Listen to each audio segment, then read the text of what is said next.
अस्सलाम वालेकुम जी। मैं मुख्तार हसन हूं और मेरे साथ हारून रशीद साहब मौजूद हैं।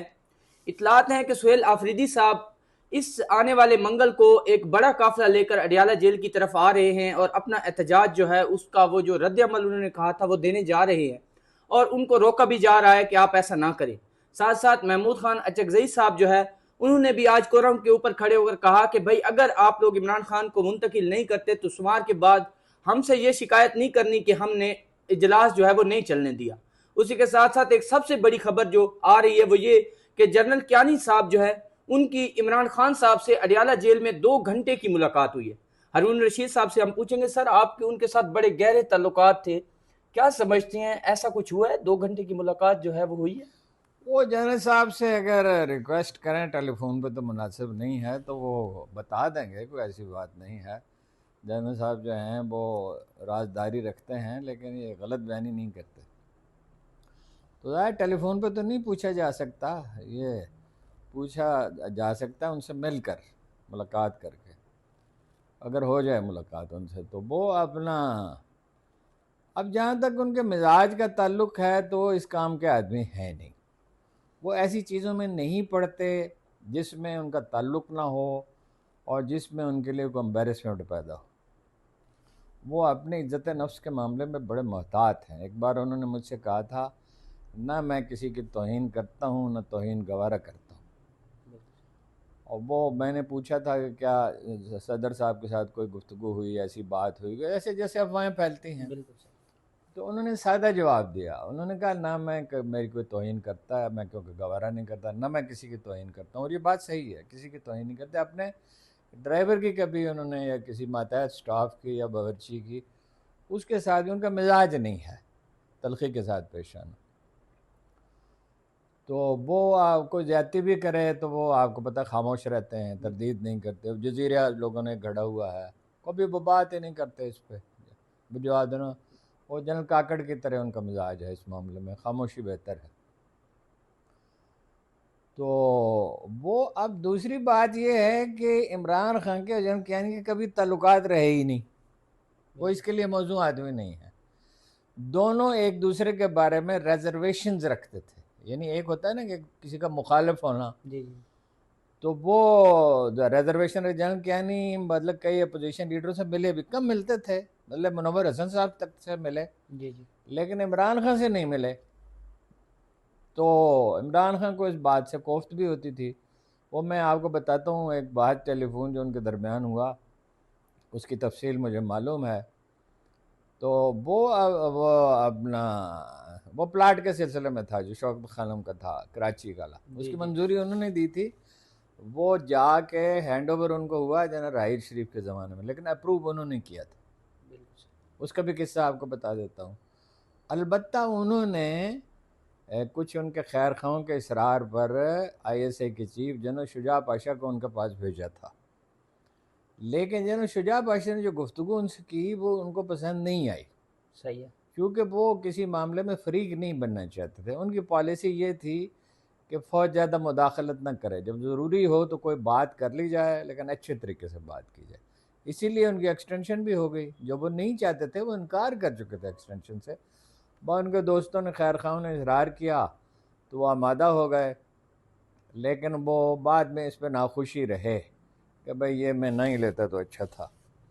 तो फिर दूसरी बार जब उनका वक्त आया आखिरी, तो उन्होंने नवाज शरीफ से मुलाकात की। इलेक्शन हो चुके थे, उन्होंने जो मशवरे देने थे दिए, जी जी। जो सवालात नवाज शरीफ ने किए उसका जवाब दिया। वो तालिबान से मुज़ाकरात के सिलसिले में था, उसकी भी तफसील अगर आप चाहेंगे बता दूंगा, लेकिन ये फिर इसी में ख़त्म हो जाएगा। और ख़बरें बड़े इंपॉर्टेंट हैं, जी बिल्कुल सर। आज बहुत ख़बरें हैं। तो देखिए, जो वाहिद गुफ्तगू उनकी हुई वो मैं आपको बता देता हूँ।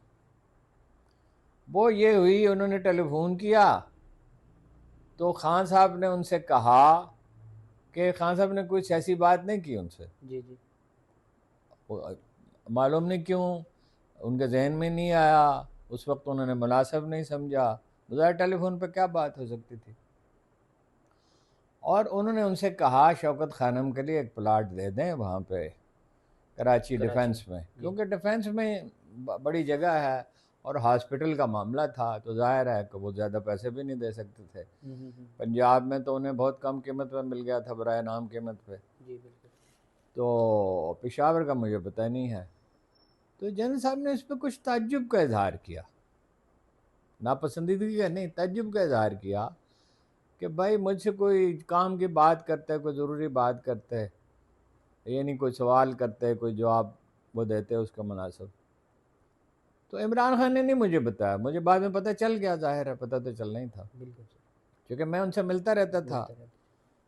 तो वो उन्होंने भी नहीं बताया, वो मुझे पता चल गया एक उनके ज़ाती दोस्त से, गैर सियासी, जो मेरी भी उनसे न्याज़मंदी थी, उनसे उन्होंने बात की और तज्जुब का इजहार किया। खान साहब ने बात भी की तो क्या की, खान साहब ने मुझे टेलीफोन किया जी जी।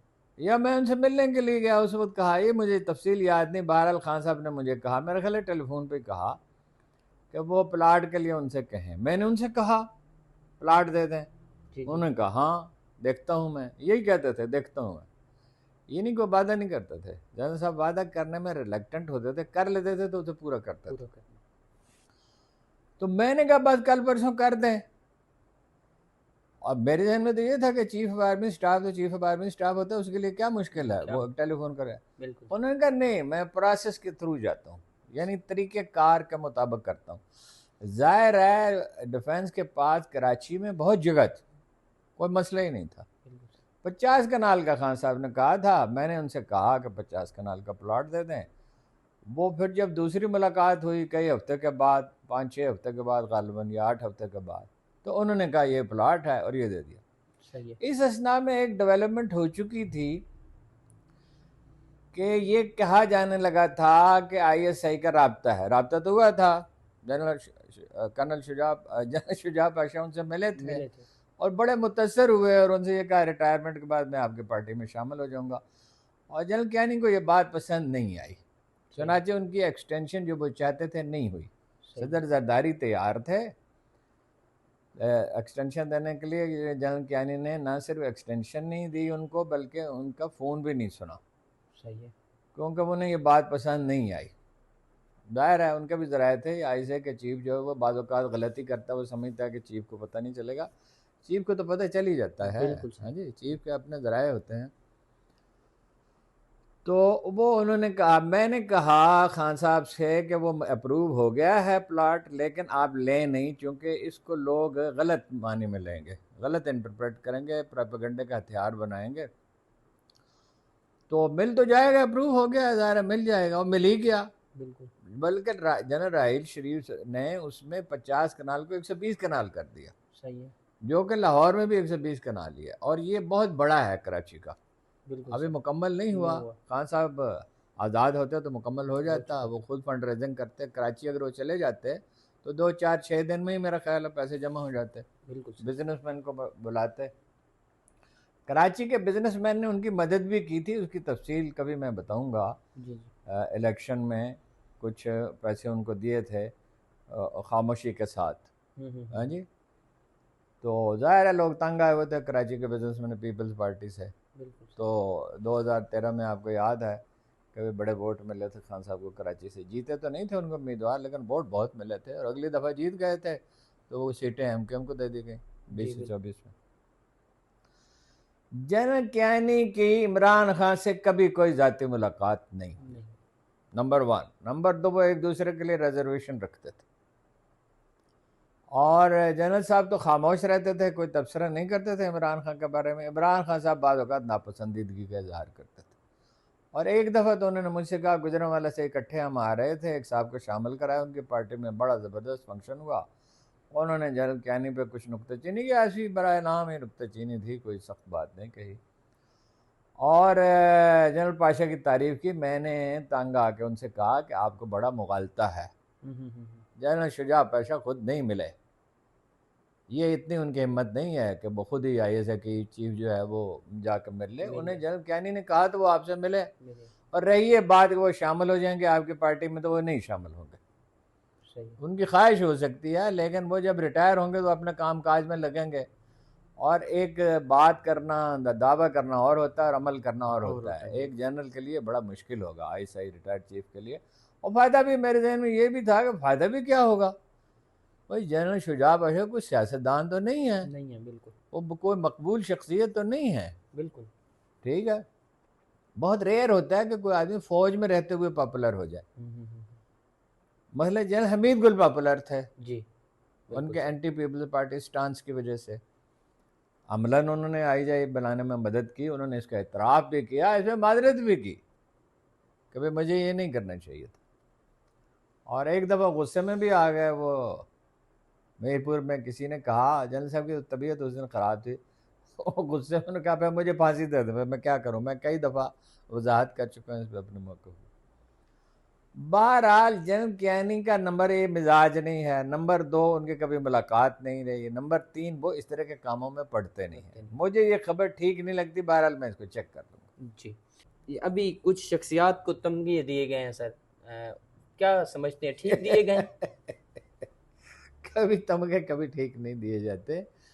तमगे जो है ना, जिस पहले आदमी को, वो इस दुनिया में नहीं, अल्लाह उसकी मग़फ़िरत करे, जिस पहले आदमी को तमगा दिया गया था, ये नहीं, मुझे उससे पहले का याद नहीं है, ये 25-30 बरस पहले की बात है। वो बेचारा बिल्कुल ही एक आम रिपोर्टर था, उर्दू भी ठीक नहीं लिख सकता था, खबरें भी वो सिर्फ पुलिस की देता था या सेक्रेटेरिएट की, 2 जगह खबर, सियासी खबर वो दे भी कर ही नहीं सकता था। तो वो भी कैसे तमगा इसको मिल गया, तो जाहिर है उसने लॉबिंग की, उसको मिल गया। सही है। तो तमगे जो हैं वो देखिए, वो क्या गुलकारा का क्या नाम है, हदीका कियानी साहब। हदीका कियानी की तो सब लोग कह रहे हैं ये डिजर्व करती थी, और जाहिर है डिजर्व करती थी। उसने सैलाब में, जलजले में, जब कोई ऐसा वक्त आया, उसने मकान तक बना के दिए लोगों को। बिल्कुल। तो वो तो एक खातून ऐसी हैं कि वो बतौर गुलकारा के तो पॉपुलर थी ही, लेकिन गुलकार तो बहुत सारे पॉपुलर होते हैं, मगर वो अपनी आमदन लोगों पे तो नहीं खर्च करते। तो वो अपनी आमदन का बहुत बड़ा हिस्सा जो है वो, और बड़ी हैरत की बात है कि वो किसके कोऑपरेशन से काम करते हैं, जमात इस्लामी की, अल-खिदमत के ताउन से। तो ये इससे बिल्कुल वाज़ेह होता है कि भाई ये वो जैनून है, और वो उसके लिए वैसे इस तमगे की क्या हैसियत है, उसकी लोग वैसे बहुत इज्जत करते हैं। देखिए ना, डॉक्टर साहब जो हैं अखुवत वाले, जी जी जी, उनको, डॉक्टर अमजद साकब साहब को नोबेल प्राइज़ के लिए नामजद किया गया। तो मैंने कहा भाई तमगा आपको मिल जाएगा, तो उन्होंने, बड़ी उनकी तबीयत में इनकसार है, उन्होंने कहा भाई तमगे के लिए थोड़ी कर रहे हैं, बिल्कुल ये काम तमगे के लिए तो नहीं करता। तो वो उसको दे तो दिया, मगर उसके लिए कोई एजाज़ की बात नहीं है। जब मौलाना मौदूदी को फैसल अवार्ड मिला, जब फैसल अवार्ड शुरू किया गया, 5 लाख रुपए उस वक्त बड़ी रकम थी, इतनी बड़ी रकम थी। एक घर जिसमें हम बैठे हैं, जिसकी मालियत अब तो इससे बहुत ज़्यादा होगी। जी बिल्कुल। जब बनाया था तो उस वक्त तो कम पैसों में बना था, प्लाट भी सस्ता था उस वक्त, कंस्ट्रक्शन मटेरियल भी सस्ता था 15 साल पहले। तो उस वक्त इस तरह का मकान खरीदा जा सकता था, बल्कि 5 लाख में नहीं, 3-4 लाख में खरीदा जा सकता था, जिसकी मालियत अब करोड़ों में होगी शायद। बिल्कुल। तो वो 5 लाख रुपए वो एजाज़ मिला, तो उन्होंने वो पैसे लिए नहीं और वो डोनेट कर दी। तो उस पे किसी ने कहा था कि ये मौलाना मौदूदी के लिए एजाज़ नहीं है, ये फैसल अवार्ड के लिए एजाज़ है। तो दीगर कियानी के लिए क्या एजाज़ है, ये उसके लिए उसकी लोगों के दिलों में बड़ी इज्जत है, जो होनी चाहिए। जो कोई अपनी आमदन का बड़ा हिस्सा खल्क़ खुदा पे खर्च कर दे, यतीम बच्चे को उन्होंने पाला ज़लज़ले में, उसे गोद लिया, वो जवान बच्चा है, तो वो बाकी तमगे आमदन कुछ जहनमंद भी होते ही हैं। मसलन जो फौजी शहीद हुए उनको दिए, तो ठीक है, वो तो बिल्कुल सही है। शहीद को तो तमगा जो है शहीद का तो बड़ा मकाम है। तो कुरान मजीद कहता है कि वो ज़िंदा हैं और उन्हें रिस्क दिया जाता है, मगर ये बात तुम नहीं समझ सकते। बहुत शुक्रिया जी, हारून रशीद साहब हमारे साथ मौजूद थे, हमें अपनी दुआओं में याद रखिएगा। इजाज़त